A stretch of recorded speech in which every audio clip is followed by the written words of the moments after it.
So now, after discussing the section-wise breakdown of chapter 7, now we are dealing with the details of chapter 7 and specifically section 1, which specifically mentions in text 1 to 8 on how Srila Vyasadeva took the order of Narad Muni seriously. So in that, the first thing is Shaunaka's inquiry. That is the first thing which is mentioned. And this is very important, that they are always very eager to hear after every step. So Shaunak Rishi, when they hear from Suta Goswami that what instructions Narad Muni gave to Srila Vyasadeva. So after that instruction, immediately, and Narad Muni departed from that place. So Shaunak Rishi makes the inquiry, what did Vyasadeva do? How did Vyasadeva carried on the mission further? How did he took the instructions very seriously? And it is mentioned, so what did Vyasadeva do? Very transcendently powerful sage. So if you look in the text 4, it says that Vyasadeva sitting in his own ashram. So if you see, after mentioning in 2 and 3 that Vyasadeva was sitting in his own ashram at the banks of Saraswati, then in text 4 it is mentioned Vyasadeva fixed his mind. Very difficult. Mind, to control the mind is very difficult, but now he is telling he fixed his mind. By which process? It is mentioned here, by the linking process of devotional service. He meditate as per what he had heard. Just like in chapter 6, we read that Narad Muni meditated based on the instructions of his spiritual guides, spiritual authorities. And now Narada's disciple Vyasadeva meditates based on the instructions of Narad Muni. So it is mentioned he perfectly fixed his mind or engaged his mind. How? By linking process of devotional service or bhakti yoga. So one's mind can be fixed on so many goals, but he specifically used the process of devotional service. Because if you remember in chapter 5, it was only talking about the glories of devotional service. And all the principles of devotional service Srila Vyasadeva meditated upon, so that he can present it for the welfare of all the people. So as soon as we meditate on the principles of devotional service, it is mentioned here, and also not just devotional service, but pure, absolutely pure, without any tinge of materialism. Absolutely no tinge of materialism. There is no mixture of any other desire. Now, as Bhagavatam progresses, we will understand what are the various principles which constitute pure devotional service without any tinge of materialism.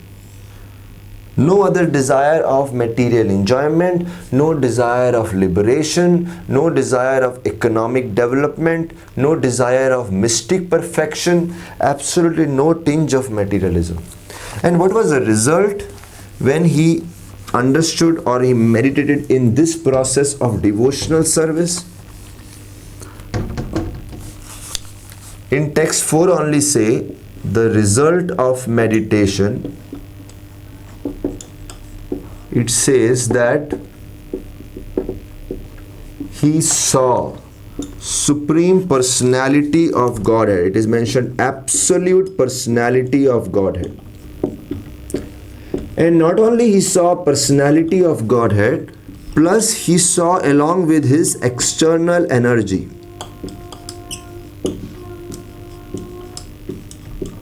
Now this is interesting, that when one actually practices devotional service properly, one can not only experience Lord, but one can see his external energy separately working. of course depending upon his will, but he can see what is Maya, what is illusory energy, and who is personality of Godhead along with his internal energy.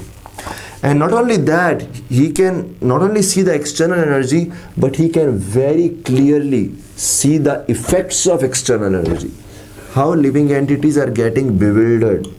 So fifth is effects of external energy, how living entities get bewildered under this effect. So in that, if you see text number 5, Yaya. Yaya means by which external energy, by that external energy. Sammohito jiva atmanam trigunatmakam. What happens is, living entity who is transcendental, living entity who is transcendental to material energy, when gets affected by external energy, thinks himself to be material product. Thinks that I am a product of material world, and as a result he creates so many I and mine, many designations and many proprietorships, that who am I, what belongs to me. Janasya moho yamaha mameti. He thinks I am a material product, I am a product of certain family, certain community and certain nation. And then what happens, these are the effects of external energy. Thus living entity gets illusion. And not only living entities gets illusion, although transcendental, very important, transcendental, not supposed to be affected, but gets illusion. And as a result undergoes material miseries, subject to material miseries. So this is all mentioned in text number 5. Now, text number 6 also mentions these material miseries as superfluous, which means the living entity gets affected although he is not supposed to get affected. They can be easily mitigated. It is living entity who is identifying with the external energy getting affected, but living entity can easily get rid of these effects. How? So text 6.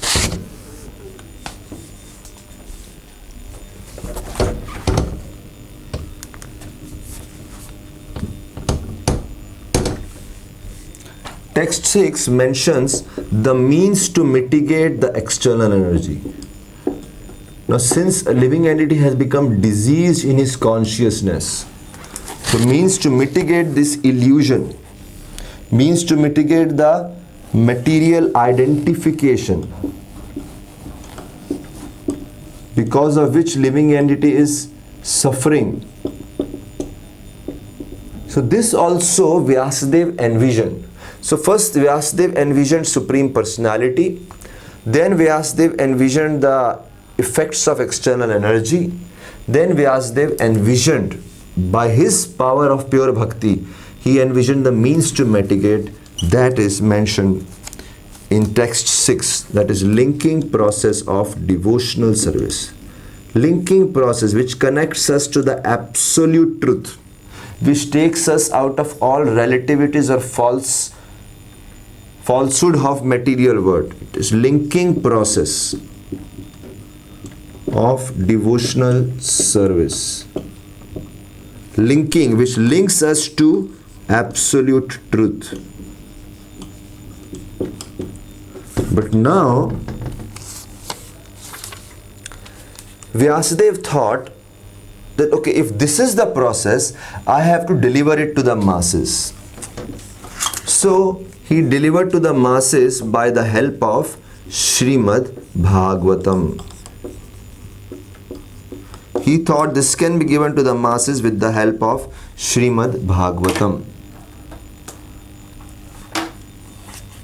Now this Srimad Bhagavatam has to be delivered for the benefit of all the masses, especially in the coming age of Kali Yuga, because that's where chapter 4 started. Chapter 4 mentioned that Vyasadeva could see the anomalies in the duties of the millennium. And to rectify those anomalies, he took a compassionate step. So that compassionate step comes in the form of Srimad Bhagavatam. So then what did he envision? A beautiful statement is mentioned in text number 7. He says, the benefits of hearing Srimad Bhagavatam. If somebody submissively, very attentively, with great devotion and faith hears Srimad Bhagavatam, simply giving oral reception, Srila Prabhupada translates, Yasyam vai shruyamanayam, just giving oral reception, what happens? Shoka, moha and bhaya are dissipated. These three diseases which are affecting the conditioned soul. When a conditioned soul identifies with material energy, when a living entity identifies with material, anything material, it can be body, it can be relations, relatives, wealth, property, ultimately he has to go through these emotions. Either there is shoka or lamentation. If one does not get his desired object, if one gets desired object, one gets attached, there is illusion of proprietorship, and then there is fear that I may lose it. And one constantly suffers from these three diseases. But when one hears Srimad Bhagavatam, oral reception, these things are dissipated. And this is how Vyasadeva could see the benefit for the people of the age of Kali. And not only that, this is the first benefit, this is B. But just dissipating the negative disease is not enough. Then the B point which says is, so next benefit is Bhaktir Utpadyate Pumsam. In fact, because of that this happens. What is that? Loving devotional service unto Lord Krishna sprouts at once. So when this sprouts or this feeling is awakened, it at once extinguishes. What does it extinguishes? These three diseases, this fire which is there affecting every living entity. So if one hears, this is the effect and this is the consequential effect. So in fact one can also say A and then B. Tasyam vai shruyamanayam Krishne paramapurushe bhaktir utpadyate pumsam shok moha bhayapaya. And this Vyasadeva envisioning, thus he gifted Srimad Bhagavatam to the people of Kali Yuga. And this is a wonderful purport. One must read this text 7 purport. Very wonderfully Prabhupada explains the benefits of hearing Srimad Bhagavatam in text 6, 7, all these purports are very good. And then after that, in text 8, so not only Vyasadeva gave this Srimad Bhagavatam, but to whom he gave? Vyasadeva delivered to Shukadev Goswami. So that is the first student who was his own son. That is mentioned in text 8. Sa samhitam bhagavatim kritva nukramya chatmajam shukam adhyapayamas. He taught to his own son. And then he said, Nivritta niratam muni, nivritta niratam. This is interesting word. Nivrittim. Nivritti niratam means he was already engaged in self-realization. Already. Because this point is very interesting, because this is going to link to the next verse. Already engaged in self-realization. This means he was already beyond material contamination. He was already self-realized in terms of realizing his spiritual constitution. He was Brahma realized. But he also heard from Vyasadeva, although he was a kind of perfected soul.